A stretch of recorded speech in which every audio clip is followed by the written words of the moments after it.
Hello दोस्तों, मैं अंकित सिंह आप सभी लोगों का विजडम हब स्टडी पर स्वागत करता हूं। दोस्तों, हम यहां पर एनसीईआरटी की जो टेक्स्ट बुक है उसको हम कवर कर रहे हैं और उस क्रम में ये जो हमारा वीडियोस हैं ये हिस्ट्री के जो लेक्चर्स हैं उनको कवर कर रहा है। तो ये आप लोगों के सामने जो थर्ड चैप्टर है 6th क्लास के एनसीईआरटी टेक्स्ट बुक का, ये उसका थर्ड चैप्टर है। सेकेंड चैप्टर में हम लोगों ने देखा था कि किस प्रकार से मनुष्य है उसने अपना डेवलपमेंट किया था, उसने किस प्रकार से कृषि करने के बारे में जानकारी प्राप्त किया, रहने के आवास के बारे में जानकारी प्राप्त किया। इसके साथ साथ उसने शिकार करना सीखा, फिर पूरा स्थल के बारे में हमने जाना था, फिर उद्योग स्थल क्या होते हैं ये जाना था, आवासीय स्थल के बारे में जाना था, पुरा पाषाण, मध्य पाषाण और लघु पाषाण, इन सभी शब्दों के बारे में हमने सेकेंड चैप्टर में स्टडी किया था। तो ये थोड़ी सी सेकेंड चैप्टर की थोड़ी सी ब्रीफ इन्फॉर्मेशन है जो मैंने आपको दिया था। अब थर्ड जो चैप्टर है इसमें हम देखेंगे कि भोजन संग्रह से लेकर के उत्पादन करने तक इंसान कैसे पहुंचा यहाँ तक, इसके बारे में जो थर्ड चैप्टर है उसमें अच्छे से जानकारी दी गई है। तो चलिए हम स्टार्ट करते हैं। तो देखिए, आप जब अपने टेक्स्ट बुक को देखेंगे एनसीईआरटी की, तो यहाँ पर आप देखेंगे कि एक बच्ची है जिसका नाम है यहाँ पर नई नियो। ये जो बच्ची है इसका जो पसंदीदा भोजन है वो क्या है, चावल है, स्क्वैश है, कद्दू है, बीन्स है और गोश्त है, ये खाती है ये। और फिर इसके बाद ये अपने बगीचे में भी इसी प्रकार के जो अनाज है उसको उगाती है और फिर उगाते हुए ये इसके दिमाग में बहुत सारे ख्याल आते हैं। तो उस दौरान एक ख्याल ये आता है कि सपोज डेट ये सारे भोजन जो है उसको जो है ये जिस जहाँ पर रहती है वहाँ मिलता है, लेकिन ये भ्रमण करते हुए एक दिन आ जाती है मध्य प्रदेश में। तो जब ये मध्य प्रदेश में आती है तो उसे खाने के लिए कुछ विशेष प्रकार के अलग खाना मिलता है। तो उसे ऐसा लगता है कि जो मैंने मध्य प्रदेश में खाना खाया वो बहुत ही मसालेदार था। तो उसके मन में आता है ऐसा क्यों। तो देखिए, हमारे देश में जो है इतनी सारी डाइवर्सिटी है कि हम जगह जगह पर जाते हैं तो हमारे देश में भाषा और भोजन ये दोनों बदल जाती हैं। तो ये जो बच्ची है ये इसके नाम से स्पष्ट हो रहा है, इसके भोजन के तरीके से पता चल रहा है कि यह नॉर्थ ईस्ट में रहा करती है। चलिए अब हम देखते हैं कि विभिन्न प्रकार के जो भोजन होते हैं वो किस प्रकार से होते हैं, कैसे उगाए जाते हैं, उनके लिए किस प्रकार के वातावरण की आवश्यकता होती है। तो आप जब देखेंगे तो मैंने आपको बताया है कि जैसे जैसे हम भारत के विभिन्न हिस्सों में जाते हैं तो वहाँ पर भोजन बदलता जाता है। तो ऐसे बहुत सारे एरिया है जहाँ पर विशेष प्रकार के जानवरों को पाला जाता है और विशेष प्रकार के ही उस क्षेत्र से संबंधित वहाँ पर अनाज को उत्पादन किया जाता है। तो ये जो अनाज होते हैं और जो जानवर होते हैं ये उस क्षेत्र की जलवायु पर डिपेंड करते हैं। मतलब यहाँ से जानकारी ये मिलता है हमें कि जो फसल होता है और जानवरों के जो हैबिटेंट होते हैं वो मुख्य रूप से जलवायु पर निर्भर करती हैं। जैसे कि धान की जो खेती होती है वह विशेष प्रकार की जगहों पर होता है, उसके लिए जो बारिश है वो 200 मिलीमीटर से अधिक होना चाहिए। अगर 200 मिलीमीटर से कम बारिश होगा तो उस जगह पर धान की खेती नहीं हो पाएगी। और जो गेहूं की खेती होती है उसके लिए भी विशेष प्रकार से वातावरण की आवश्यकता होती है। तो धान की खेती के लिए गेहूं या जौ की तुलना में ज़्यादा पानी की आवश्यकता होती है, इसीलिए ये विशेष प्रकार की आवश्यकता होती है, इसीलिए इसे हम विशेष प्रकार के क्षेत्र भी कहते हैं। फिर इसके साथ आप जब देखेंगे तो जो कि कुछ उदाहरण के रूप में अगर मैं आपको बताऊं तो देखिए, सूखी और पहाड़ी जलवायु में मवेशियों की तुलना में भेड़ या बकरी अधिक सहजतापूर्वक जीवन जी लेती हैं। जैसे कि आप जब जम्मू एंड कश्मीर की तरफ जाएंगे तो वहाँ पर भेड़ बकरियाँ ज़्यादा पाली जाती है। हालांकि वहाँ पर इतना बारिश नहीं होता है लेकिन वह उसके हैबिटेंट के लिए ठीक ठाक है। इसी प्रकार जब आप देखेंगे कि भारत में जो हिरण पाया जाता है और वही जब आप अफ्रीका में चले जाएंगे तो उसी तरह का एक बड़ा सा जानवर पाया जाता है जिसे हम जिराफ कहते हैं। दोनों ही शाकाहारी है, दोनों का कलर लगभग एक जैसा होता है। तो ये सारी डिफरेंसेस आ जाती हैं। फिर अगर हम बात करते हैं कि खेती और पशुपालन की शुरुआत कैसे हुई, तो मैंने आपको सेकेंड चैप्टर में जब पढ़ाया था तब बताया था कि खेती की शुरुआत कैसे हुई है, तो उसको आप वहाँ पर जाके देख सकते हैं। लेकिन फिर भी मैं अगर आपको बताऊँ यहाँ पर, तो देखिए क्या होता है कि जो वनस्पति और पशु है पशुओं का भोजन के रूप में इस्तेमाल करते थे तो उससे समय क्या होता था कि जैसे जैसे पशुओं को लोगों ने पालना शुरू किया तो उसके लिए भोजन की आवश्यकता होने लग गई। अब जब भोजन की आवश्यकता होने लग गई तो क्या हुआ कि उन्होंने उसके लिए घास का इंतजाम करना शुरू कर दिया, और जब घास का इंतजाम करना शुरू कर दिया तो उसके लिए अनाज का उत्पादन भी शुरू हो गया है। तो ये कहा जा सकता है कि खाने योग्य वनस्पति कहाँ कहाँ मिलती है, जैसे कि बीज कैसे अपने डंठल से टूटकर नीचे गिरते हैं, गिरे बीजों का अंकुरण कैसे होता है और फिर उनसे पौधों का निकलना कैसा होता है, ये सारी चीज़ों का अध्ययन लोगों वहाँ पे उस समय के जो इंसान थे उन्होंने धीरे धीरे करना शुरू कर दिया। और फिर इसके लिए जब उन्होंने अनाज पालना शुरू किया तब क्या हुआ कि उन्होंने इन सारे पेड़ पौधों का ध्यान देना शुरू कर दिया। इसी प्रकार से पेड़ पौधों की देखभाल होना शुरू हो गई। फिर चिड़िया और जानवरों के से पौधों की सुरक्षा करना अति आवश्यक हो गया। तो इसके लिए क्या हुआ कि उन्होंने बहुत ही हद तक उन सारी चीज़ों का प्रोक्योरमेंट करना शुरू कर दिया, मतलब सुरक्षित जगह पर ले जाकर के रखना शुरू कर दिया। इस प्रकार से धीरे धीरे क्या हुआ कि लोगों ने कृषि करना सीख लिया। कृषि करने के बाद क्या हुआ कि बहुत सारी चीज़ें और परिवर्तित होने लग गई। फिर क्या हुआ कि लोगों ने जब कृषि करना सीखा तो उनके लिए उन्होंने जानवरों को पाला। फिर जानवरों को पालने से क्या हुआ कि वे उसको खाने का इंतज़ाम करना चाहते थे। तो इसके बाद उन्होंने धीरे धीरे जो घास फूस था उसमें आइडेंटिफिकेशन करना शुरू कर दिया कि कौन सा घास है जो जानवरों के लिए है और कौन सा घास है जो कि हमारे लिए है।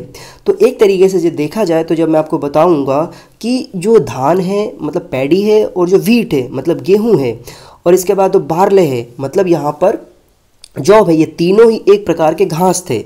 तो इन्होंने इसको आइडेंटिफाई किया, उसके दाने का इन्होंने खुद के लिए उपयोग किया, और जो बची हुई उसकी डंठल थी उन डंठल को इन्होंने जानवरों को खिलाने में उपयोग किया। तो यहाँ पर ये बहुत सारी चीज़ें इंसानों ने धीरे धीरे सीख लिया। फिर इसके साथ क्या हुआ कि सबसे पहले जिस जंगली जानवरों को इंसानों ने पालना शुरू किया था उसमें से जो था वो कुत्ता था। मतलब एक कुत्ते को इन्होंने सबसे पहले पालना शुरू किया।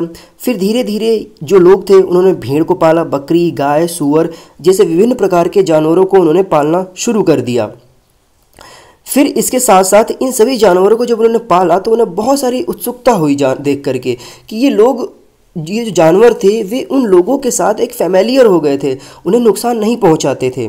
तो ऐसे ही जो जानवरों के झुंड थे उन जानवरों को झुंड को खाने के लिए, खिलाने के लिए विशेष प्रकार से ज़्यादा ही क्वांटिटी में घास की रिक्वायरमेंट होती थी। तो अब जब घास की रिक्वायरमेंट होती थी तो उन्होंने और भी ज़्यादा चीज़ों को समझा और धीरे धीरे उन्होंने कृषि करना सीख लिया। और कृषि करने के साथ साथ जानवरों के फ़ायदे चीज़ को भी उन्होंने समझने लग गए। और उसके साथ फिर क्या हुआ कि उन्होंने पशुपालन करना भी सीख लिया। तो ये जो था कि कृषि करना सीखे, कृषि करने के बाद पशुपालन करना सीख लिए थे। अब यहाँ पर एक सवाल पूछा जा सकता है जो आपको देना चाहिए उसका उत्तर, कि क्या तुम बता सकते हो या बता सकती हैं कि सबसे पहले कुत्ते को ही क्यों पाला गया था? सबसे पहले कुत्ते को क्यों पाला गया था, इसका जवाब आप सोचिए, बताइए। बकरी को क्यों नहीं पाला गया, गाय को, सुअर को, भेड़ को, इनको क्यों नहीं पाला गया? सबसे पहले कुत्ता ही क्यों पाला गया, इसके बारे में आप सोचिए और अपने जवाब को कमेंट सेक्शन में दीजिएगा। चलिए अब हम देखते हैं बसने की प्रक्रिया कैसे प्रारंभ हुई। जानवरों की धीरे धीरे कैसे बसने की प्रक्रिया प्रारंभ होती है। तो देखिए, लोगों द्वारा पौधे उगाने और जानवरों की देखभाल करने को बसने की प्रक्रिया का नाम दिया गया है। अपनाए गए ये पौधे तथा जानवर अक्सर जंगली पौधे तथा जानवरों से भिन्न हुआ करते थे। इसकी वजह यह है कि बसने की प्रक्रिया की दिशा में अपनाए गए पौधे या जानवरों का चयन लोग अच्छे से करने लग गए थे। उदाहरण के तौर पर आप देखेंगे कि लोग उन्हीं पौधों या जानवरों का चयन करते थे जिनके बीमार होने की संभावना बहुत कम होती थी।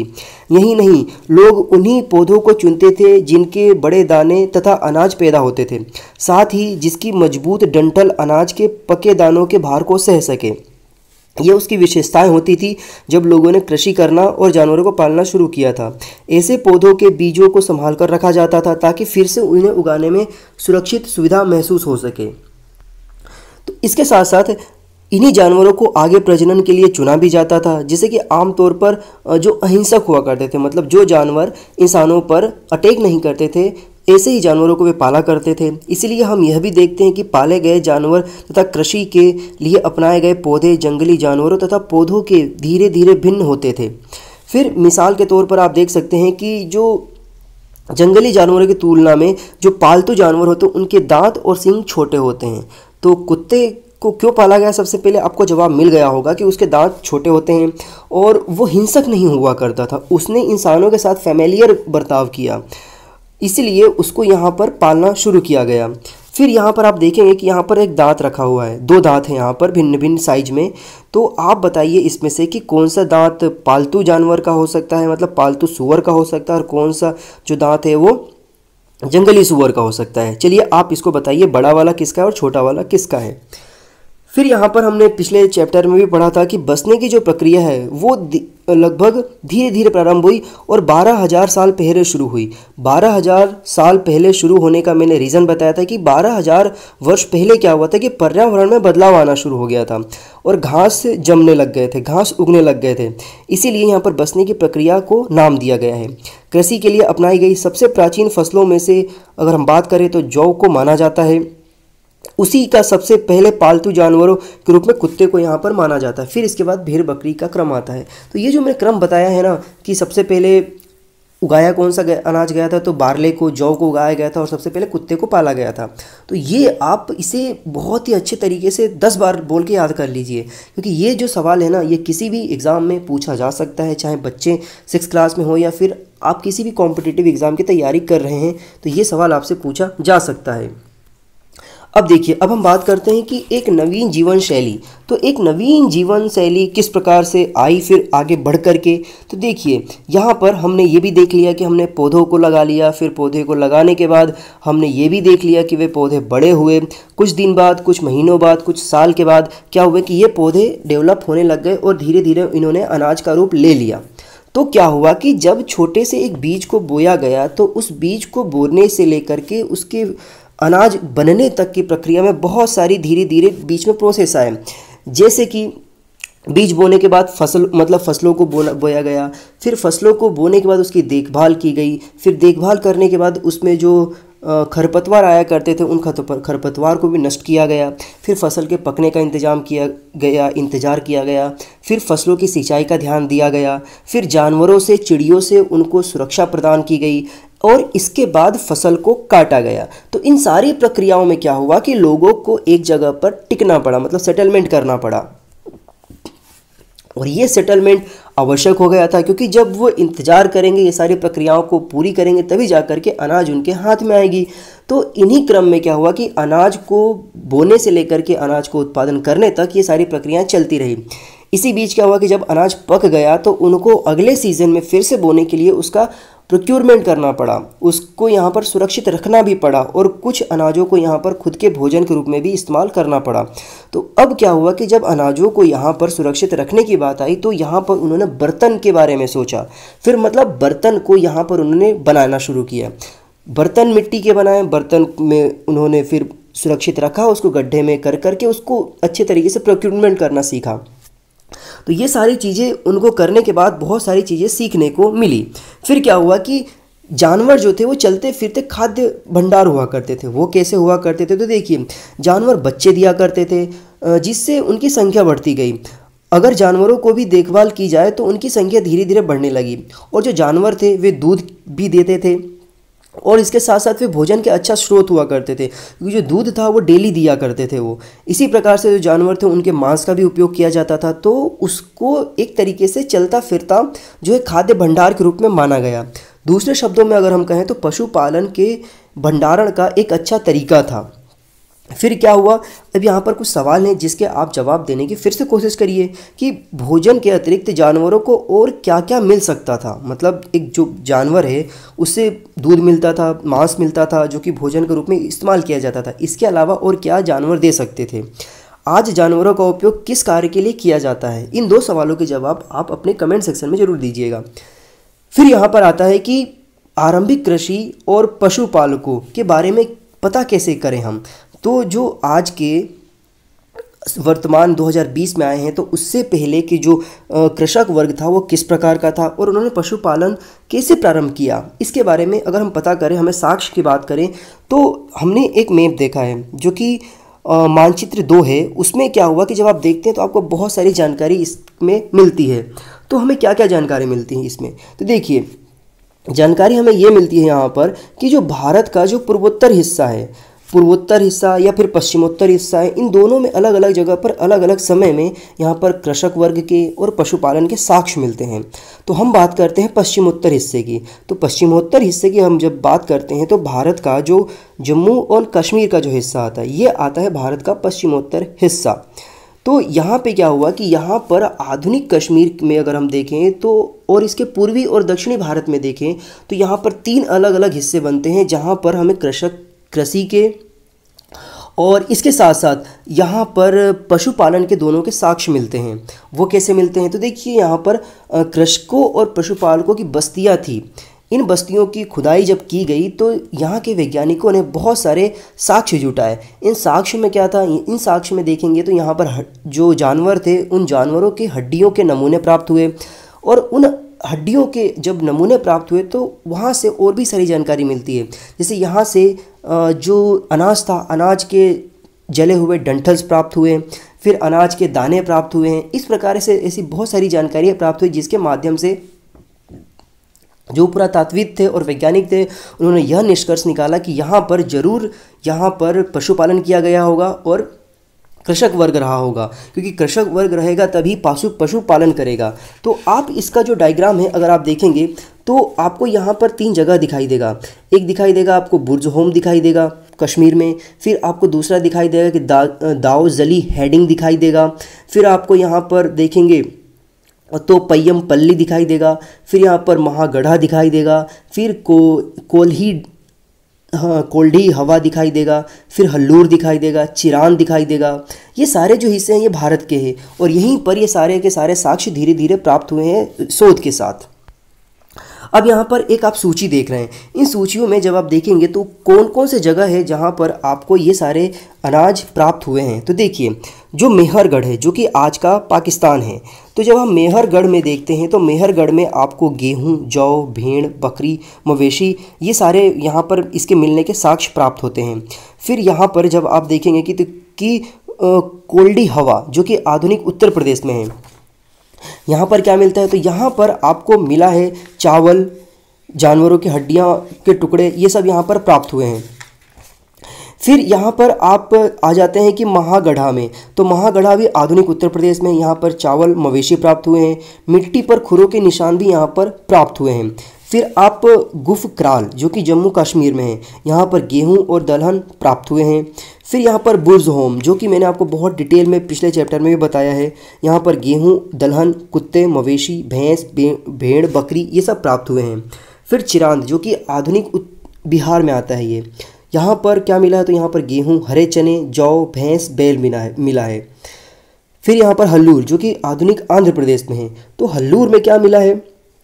हल्लूर में अगर आप देखेंगे तो यहाँ पर ज्वार, बाजरा, मवेशी, भेड़, बकरी, सूअर मिला है। फिर पय्याम पल्ली में या आंध्र प्रदेश में यहाँ पर काला चना, ज्वार, बाजरा, मवेशी, भेड़, सूअर मिला है। तो यहाँ पर देखिए चने की यहाँ पर कई किस्में बताई गई है। अगर हरे चना पूछ लिया जाए तो ये बिहार में मिला है। फिर आपको काला चना पूछ लिया जाए तो ये आंध्र प्रदेश में मिला है। तो ये यहाँ पर ये सारे इसके साक्ष्य प्राप्त हुए हैं जो कि बताते हैं कि किस प्रकार से ये भिन्न भिन्न हुए होंगे। फिर इसके बाद यहाँ पर क्या आता है कि स्थायी जीवन की ओर कैसे लोगों ने जाना शुरू कर दिया।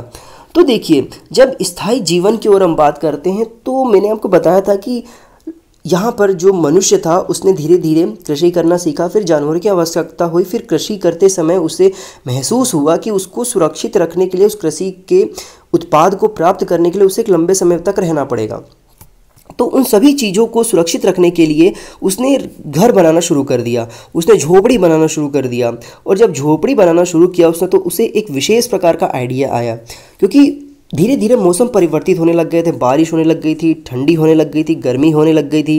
तो उसने सोचा कि क्यों ना मैं गड्ढा खोद करके ज़मीन के अंदर घर बनाऊं।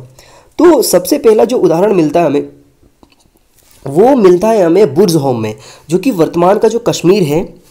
आप मैप में देखेंगे तो आपको प्राप्त होगा कि बुर्ज होम जो है यहाँ पर लोगों ने गड्ढा बना करके नीचे गड्ढे में एक घर बनाना शुरू किया, जिसे यहाँ पर गर्तवास कहा गया था। इसमें नीचे उतरने के लिए उन्होंने सीढ़ियाँ बनाना शुरू किया, जिसमें ये समय के हिसाब से ऊपर नीचे आ जाते थे। जब ठंडी पड़ती थी तो ये चले जाते थे और गर्मी में भी ये अलग अलग तरीके से रहना पसंद करते थे। फिर इसके साथ साथ इन्होंने इसमें एक ऐसा मैकेनिज़्म बनाया कि यहाँ पर इन्होंने आग भी लगाना शुरू कर दिया था। और ये जो लोग थे यहाँ पर आग का इस्तेमाल ये अंदर खाना पकाने में या फिर ठंडी के समय में उस जगह को गर्म रखने में ये इस्तेमाल करते थे। ये अपनी जो घर है उसको ये एक मौसम के अनुसार अच्छे तरीके से इन्होंने यूज़ करना सीख लिया था। तो यहाँ पर आप जब डायग्राम में देख रहे होंगे गर्तवास किस प्रकार से बनाया जाता था, तो ये एक उनका आधुनिक रूप से उस समय का आधुनिक एक मॉडर्न घर था जो कि ये इस्तेमाल करते थे रहने के लिए। फिर इसके साथ साथ क्या हुआ कि इन्होंने धीरे धीरे पत्थरों के औजार बनाना भी शुरू कर दिया था। जैसा कि मैंने आपको सेकंड चैप्टर में बताया था कि पत्थरों का जो औजार था वो पूरा पाषाण कालीन युग में स्टार्ट हो गया था, मतलब पैलियोलिथिक एरा में। फिर जब पैलियोलिथिक एरा के बाद जब ये आगे बढ़े तो फिर यहाँ पर जब नियोलिथिक एरा आया तो यहाँ पर भी इन्होंने उन सारे पत्थरों को और भी आधुनिक रूप में बनाना शुरू कर दिया। पहले के जो पत्थर थे वो थोड़े मोटे हुआ करते थे, फिर बाद में जो ये नव पाषाण युगीन में आए, मतलब पैलियोलिथिक एरा के बाद ये जब नियोलिथिक एरा में आए तो इन्होंने अपने हथियारों को और भी ज़्यादा सुदृढ़ कर लिया था। इन्होंने धारदार हथियार बनाए, फिर पैने हथियार बनाए, पालिशदार हथियार बनाए, जैसा कि आप डायग्राम में देख रहे होंगे। फिर इन्होंने क्या हुआ कि ओखली और मूसल का प्रयोग करना भी शुरू कर दिया था। वो क्यों किया इन्होंने, तो वो वनस्पतियों को अच्छे तरीके से कूटने पीसने के लिए उन्होंने इस्तेमाल करना शुरू कर दिया था।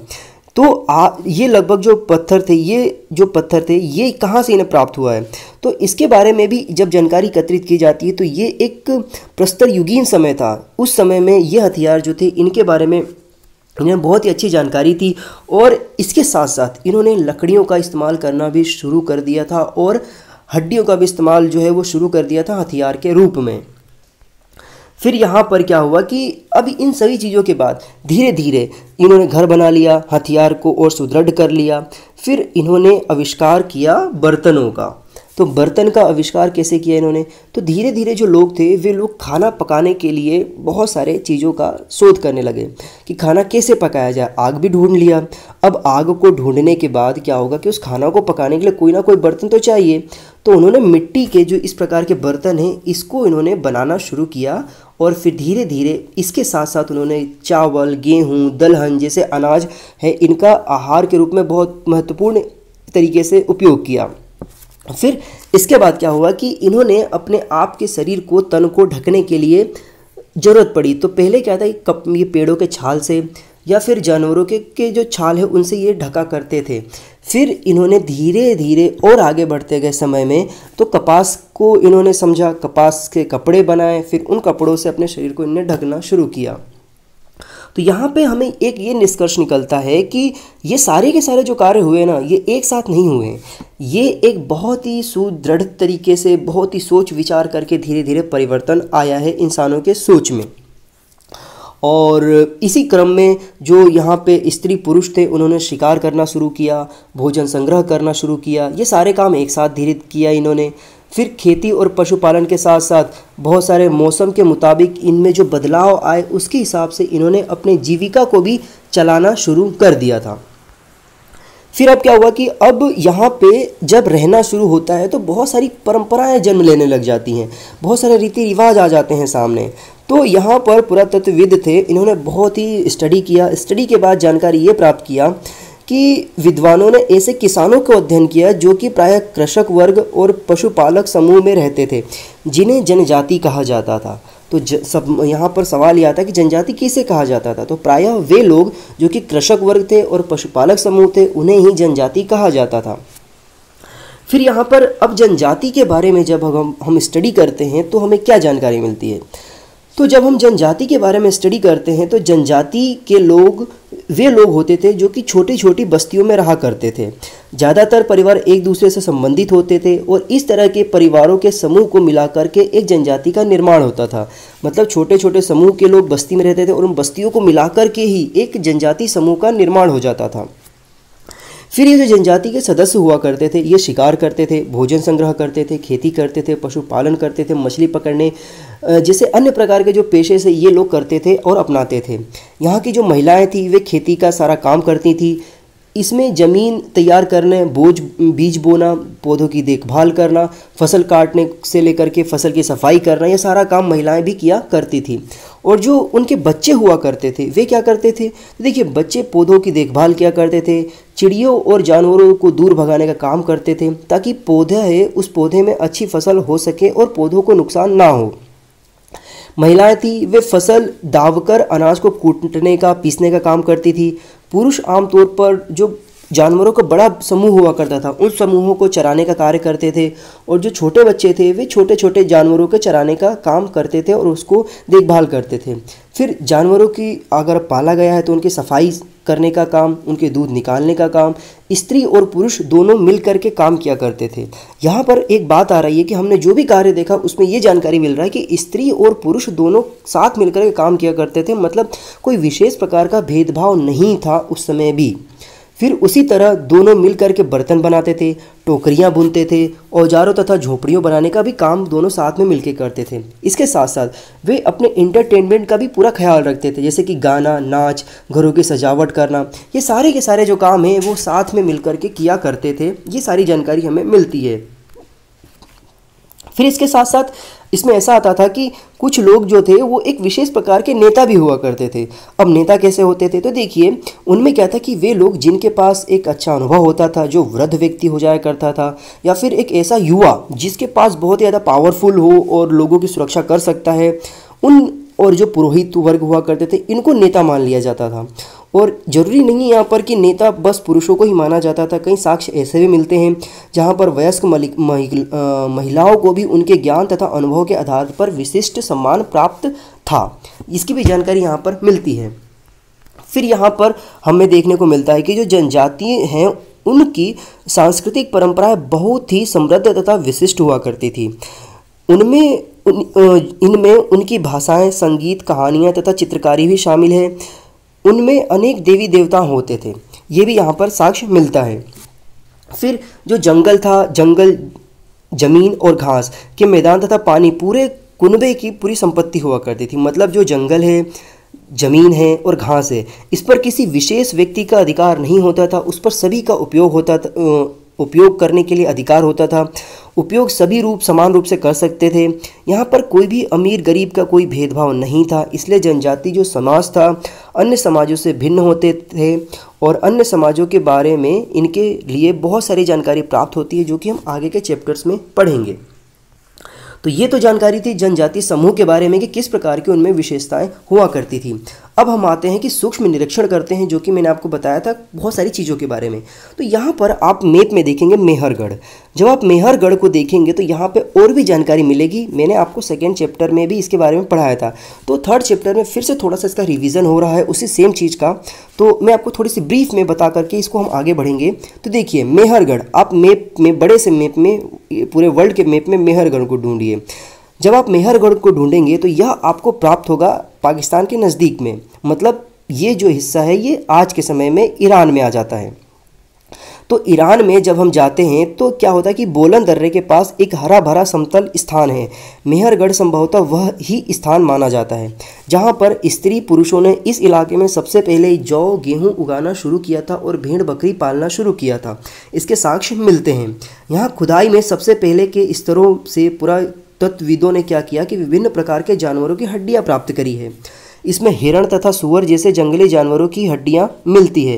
ये इसको यहाँ पर साक्ष्य प्राप्त हुए हैं। इसके बाद यहाँ के जो स्तर है इसमें भेड़ बकरियों की भी हड्डियां मिली है। तो यहाँ से जानकारी मिलता है कि वहाँ के लोग इन सभी जानवरों से परिचित हुए होंगे।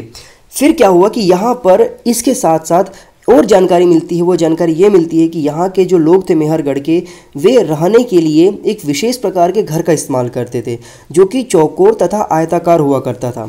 घरों के अवशेष भी मिले हैं वहाँ पर, जो कि आप देख रहे होंगे डायग्राम में यहाँ पर। तो प्रत्येक घर में 4 या 4 से अधिक कमरे हुआ करते थे, जिसमें से कुछ संभवतः भंडारण के लिए भी उपयोग किए जाते थे और रहने के लिए भी उपयोग किए जाते थे। ऐसा साक्ष्य मिलता रहा है यहाँ पर। फिर यहाँ पर आप देख रहे होंगे कि ये जो फैक्ट है, ये फैक्ट बहुत सारी चीज़ें हमें समझ आने में मदद करेगा कि पहले और बाद के स्तर में हम कैसे पहचान करें, आइडेंटिफाई करें। तो देखिए ये जो आप डायग्राम देख रहे हैं इसमें पुरातत्वविद बताते हैं कि पुरातत्वविद क्या करते हैं, जब किसी गड्ढे को या किसी ज़मीन को जब ये खोदते हैं और खोदने के बाद जब साक्ष्य जुटाते हैं, तो साक्ष्य जुटाते समय ये कौन कौन से स्तरों को पहले और बाद के रूप में आइडेंटिफाई करते हैं। तो वे बताते हैं कि सबसे पहले आप ये जो डायग्राम देख रहे होंगे इसमें क्या आएगा कि 1 2 3 4 लेयर्स हैं। तो जो यहाँ पर पुरातत्वविद होते हैं वो कहते हैं कि जो नीचे नीचे का लेयर होता है वो बहुत ज़्यादा चौड़ा होता है, उसके बाद उसके टूटने फूटने के बाद क्या होता है कि उसके ऊपर बहुत एक दूसरा लेयर चढ़ जाता है। तो जब दूसरा लेयर चढ़ जाता है, जमा हो जाता है, तो उसके कारण क्या होता है कि बहुत सारी बस्तियां और बहुत सारे जो उसमें आने वाले जो सामान हैं वो नीचे दब जाते हैं। फिर क्या होता है कि तीसरा लेयर चढ़ जाता है। तो इस प्रकार से वह एक टीले का रूप ले लेता है, जैसे कि आप भी देख सकते हैं, बना सकते हैं। तो जो नीचे का चौथा लेयर होता है, यह लेयर यहाँ पर इसमें बहुत सारी चीज़ें दब जाती है, तो ये सबसे पुराना लेयर होता है। फिर जो ऊपर का तीसरा लेयर होता है, ये सबसे नया लेयर होता है, मतलब उससे नया लेयर होता है। फिर सेकंड वाला और नया लेयर होता है, और जो पांचवा ऊपर सबसे हो जाता है फर्स्ट नंबर का, वो सबसे ज़्यादा नया परत होती है। तो यहाँ पर इन सभी परतों में अलग अलग तरीके के यहाँ पर सामान और शोध के संसाधन प्राप्त होते हैं, ये ऐसा जानकारी बताते हैं। तो चलिए यहाँ पर एक प्रश्न पूछ रहा हूँ मैं आपसे, आप मुझे उसका जवाब दीजिए कि जो स्तर 2 या लेयर 2 है और स्तर 3 मतलब लेयर 3 है, इसमें से कौन सा सबसे ज़्यादा पुराना होगा? इसका जवाब आप मुझे कमेंट सेक्शन में बताइएगा। चलिए अब हम आ जाते हैं, यहाँ पर एक फैक्ट और है जो कि यहाँ पर बताया गया है कि जो मनुष्य था उस समय में, उन्हें जब मर जाते थे तो उसके बारे में कुछ जो जानकारी और साक्ष्य जुटाए गए हैं, वो ये पाया गया है कि लोगों में उस समय आस्था हुआ करती थी। मतलब आस्था किस प्रकार से हुआ करती थी कि वे मानते थे कि अगर कोई पुरुष या व्यक्ति मतलब मर गया है तो उसको जो वहाँ पर मरने के बाद जहाँ पे जाएगा उसके लिए उसे बहुत सारी सुविधाएं देना जरूरी है। तो कई ऐसी कब्रें पाई गई हैं जहाँ पर इंसानों की हड्डियों के साथ कई जानवरों की भी हड्डियाँ पाई गई हैं। जैसे कि जो आप ये डायग्राम देख रहे हैं, ये मेहरगढ़ में पाया गया एक ब्यूरिड है, मतलब एक कब्र है। उस कब्र में यहाँ पर इंसान के साथ साथ बकरी के भी होने के साक्ष्य मिलते हैं, मतलब बकरी की हड्डियाँ भी प्राप्त हुई है।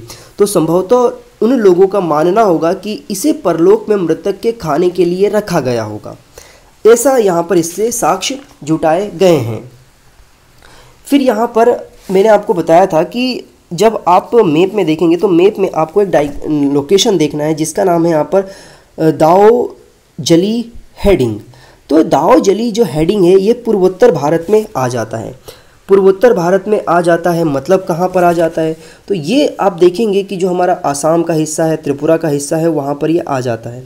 आप ढूंढेंगे इसे तो यह पूरा स्थल चीन और म्यांमार की ओर जाने वाले रास्ते में ब्रह्मपुत्र की घाटी की एक पहाड़ी पर स्थित है।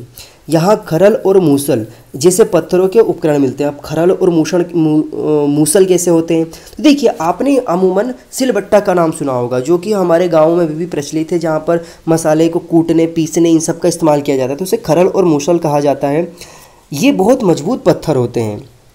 इससे पता चलता है कि यहाँ के लोग भोजन के लिए अनाज उगाते थे, क्योंकि खरल और मूसल का इस्तेमाल कर रही है तो डेफिनेटली अनाज उगाना सीख चुके होंगे। साथ ही यहाँ से जेटाइट के भी पत्थर मिलते हैं, ये भी बहुत कठोर होता है। संभवतः यह पत्थर चीन से आया होगा, इसके भी साक्ष्य प्राप्त होते हैं यहाँ पर। फिर यहाँ पर काष्टाश्रम मतलब अति प्राचीन लकड़ी के भी सख्त होकर पत्थर बन गए हैं। यहाँ पर इतना ज़्यादा यहाँ पर प्रेशर हुआ होगा कि जो लकड़ियाँ हैं वो भी पत्थर में कन्वर्ट हो गई हैं, और उसी पत्थरों का इन्होंने इस्तेमाल किया है औजार को बनाने में। फिर ये तो हमारा चैप्टर के बारे में कंप्लीट हो गया। अब यहाँ पर एक्स्ट्रा फैक्ट क्या है यहाँ पर? तो जब आप एक्स्ट्रा फैक्ट की अगर हम बात करते हैं तो यहाँ पर आप एटलस देखिए। जब आप एटलस देखेंगे तो उस एटलस में आपको स्क्रीन पर दिखाई दे रहा होगा एक बड़ा सा मैप, वर्ल्ड मैप। उसमें आप देखेंगे तो तुर्की को ढूंढिए। अब जब आप तुर्की को ढूंढ लेंगे तो वो जो तुर्की है यहाँ पर आप उसका एक प्राचीन जगह है, उस प्राचीन जगह को ढूंढिए। जब आप उस प्राचीन जगह को ढूंढेंगे जिसका नाम यहाँ पर है चाताल युग तुर्की, जब आप इस चताल को ढूंढ लेंगे तो आप यहाँ पर ये पाएंगे कि यहाँ जो दूर दराज स्थानों से कई चीज़ें लाई गई थी जिसका उपयोग इस तुर्की को बनाने में किया गया है। तो यहाँ पर जो साक्ष्य मिलते हैं कि जैसे सीरिया से लाया गया चकमक पत्थर, सीरिया से चकमक पत्थर लाया गया, लाल सागर की से यहाँ पर कौड़ियाँ लाई गई तथा भूमध्य सागर से शीपियाँ लाई गई। अब यहाँ पर ये सोचने वाली बात है कि ये सब चीज़ जब लाए गए तो वहाँ उस समय तक पहिए का आविष्कार नहीं हुआ था। तो सोचने वाली बात ये है कि पहिए का आविष्कार नहीं हुआ था तो ये सब चीज़ें कैसे लाई गई होगी? डेफिनेटली जानवरों का पालन करना शुरू हो चुका था तो जानवरों के पीठ पर लाद करके लाया गया होगा।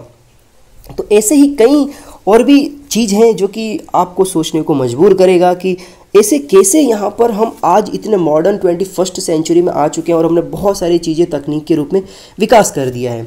इन सभी चीज़ों की और भी हम आगे के जो चैप्टर्स हैं उनमें धीरे धीरे स्टडी करेंगे। तो ये चैप्टर तो हमारा कंप्लीट होता है। अब यहाँ पर जो हमने कुछ उपयोगी शब्द हैं जो कि इस चैप्टर में पढ़ा है वो मैं आपको बता देता हूँ। हमने यहाँ पर कृषक के बारे में पढ़ा, मतलब फार्मर के बारे में, पशुपालक मतलब एनिमल हस्बेंड्री, नवपाषाण युग मतलब नियोलिथिक एरा, वेसल्स बर्तन, जनजाति ट्राइब्स, गांव विलेजेस, घर होम्स, कब्र ब्यूरल, इन सब के बारे में हमने इस चैप्टर में पढ़ा है। अब आप इमेजिन करिए, बस कल्पना करिए कि आप कैसे क्या कर पाएंगे।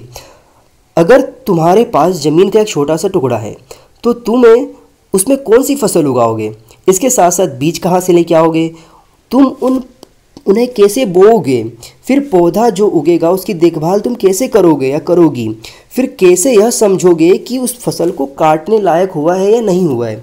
इन सभी सवालों के जवाब आप सोचिए। मन करता है तो कमेंट सेक्शन में दीजिए, नहीं करता है तब भी ज़रूर सोचिए। चलिए अब हम देखते हैं यहाँ पर कुछ महत्वपूर्ण तिथियाँ। तो जो बसने की प्रक्रिया है ना वो लगभग 12,000 वर्ष पूर्व प्रारंभ हो गई थी। वो क्यों हुई थी इसका कारण आप मुझे कमेंट सेक्शन में ज़रूर बताइए। फिर इसके साथ साथ मेहरगढ़ में जो आरंभिक बस्तियां हैं वो लगभग 8,000 वर्ष पूर्व प्राप्त होती हैं, जिसके बारे में मैंने बहुत ही विस्तृत तरीके से इस चैप्टर में बताया है आपको। अब यहाँ पर कुछ सवाल है जिनके जवाब मुझे लगता है कि आप लोगों को ज़रूर देना चाहिए। तो खेती करने वाले लोग एक स्थान पर क्यों लंबे समय तक रहने लगे थे, इसके बारे में आप मुझे जवाब दीजिए। फिर यहाँ पर आपने देखा होगा बहुत सारी चीज़ों के बारे में, तो उन सभी चीज़ों के बारे में जो सत्य और असत्य है, क्वेश्चन नंबर 4 इसके बारे में पूछ रहा हूँ मैं आपसे। वो जो मैंने आपको टेबल बताया था उसके आधार पर कि हल्लूर में ज्वार बाजरा मिला है, तो ये सही है गलत, या आप मुझे कमेंट सेक्शन में बताइए। मैं इसका जो आंसर है वो सत्य है। फिर इसके साथ साथ दूसरा जो ख वाला है कि बुर्ज होम में लोग आयताकार घरों में रहते थे, ये सत्य है असत्य है ये भी बताइए। इसका आंसर भी सत्य है। फिर आप जो ग वाला है उसका है कि चिरात कश्मीर का एक पूरा स्थल है, इसका भी आप मुझे जवाब दीजिए हाँ या ना में, सत्य या असत्य में। तो इसका आंसर जो है वो असत्य है। फिर जेडाइट को जो दाओजली हेडिंग से मिला है, चीन से लाया गया है, इसके भी आप मुझे जवाब दीजिए हाँ या ना में। तो इसका भी आंसर जो है वो सत्य है। तो ये जो चैप्टर था यहाँ पर ये कंप्लीट होता है। तो आई होप, मुझे उम्मीद है दोस्तों कि आपको ये जो एनसीईआरटी के जो मैंने सीरीज स्टार्ट किया है बहुत ज़्यादा फ़ायदेमंद साबित हो रहा होगा। बेसिकली क्योंकि ये टेक्स्ट बुक है, टेक्स्ट बुक में बहुत सारी जानकारियाँ हमें समझाने के लिए दी जाती है। तो चलिए फिर से मुलाकात होगी नेक्स्ट चैप्टर में सुबह 7 बजे। ख्याल रखिए अपना, अपने दोस्तों का, अपने घर वालों का, सबका ख्याल रखिए, लेकिन पढ़ना बिल्कुल ना भूलिए। Have a good day. जय हिंद, जय भारत।